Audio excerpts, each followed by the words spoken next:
वटा लंघण ऐं सतीअ जो उन्हनि ॾांहुं निहारण। मैत्री ऋषीश्वर चयो त हे विदुर, जॾहिं दक्ष प्रजापतिअ जे धामे मोकिलण सां सभई देवताऊं ऋषीश्वर पंहिंजे परिवार समेत स्त्रियुनि खे जेवर पाए विमाननि ते चढ़ी खिलंदा कुॾंदा दक्ष जे यज्ञ में धामो खाइण हलिया, तॾहिं सतीअ जा कैलाश पर्वत ते महादेव हेठि वेठी हुई। तंहिं महादेव खां पुछो त अॼु आकाश मार्ग में छाजो गोड़ आहे। तॾहिं महादेव जे गणनि चयो त तुंहिंजे पिता दक्ष प्रजापतिअ जे घर यज्ञ आहे, तंहिं करे सभु देवताऊं उनाऊं खाइण वञी रहिया आहिनि।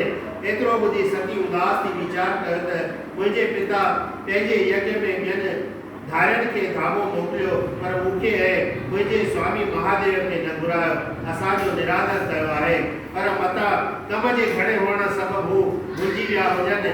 तंहिं करे माता पिता गुरु ऐं अजीत जे घर जशन थियण ते बिना घुराइण जे उते वञी कमकार ऐं टहल करण धीअ जो धर्म आहे। मुंहिंजे वञण करे देवताउनि जूं स्त्रियूं ज़रूरु चवंदियूं त ख़बर न आहे त कहिड़े सबब मां दक्ष प्रजापतिअ जे कन्या खे न घुरायो आहे। मुंहिंजे माता ऐं पिता जी बदनामी थींदी।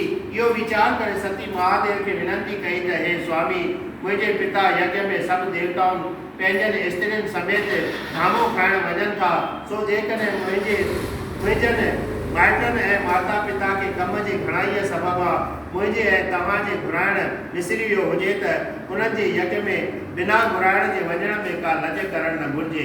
सहुरे खे पिता गुरूअ समान ॼाणी बिना घुराए बि हुन यज्ञ में वञणु घुरिजे। उते मुंहिंजूं सभु भेनर पंहिंजे पंहिंजे पतीअ सां गॾु ईंदियूं।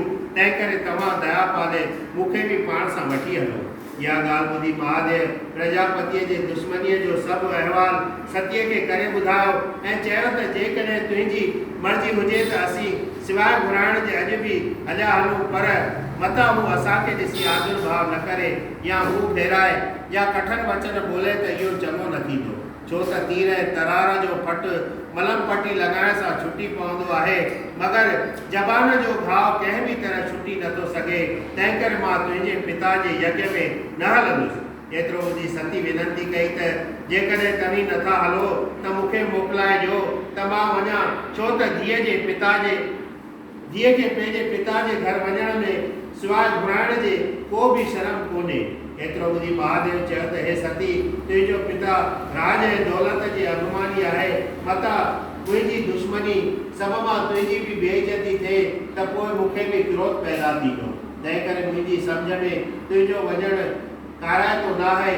एतिरे सम्झाइण ते बि सतीअ न वञो ऐं वरी बि महादेव खे हट करे चयो त मुंहिंजे न वञण करे मुंहिंजे सभिनी भेनरुनि में गिला थींदी।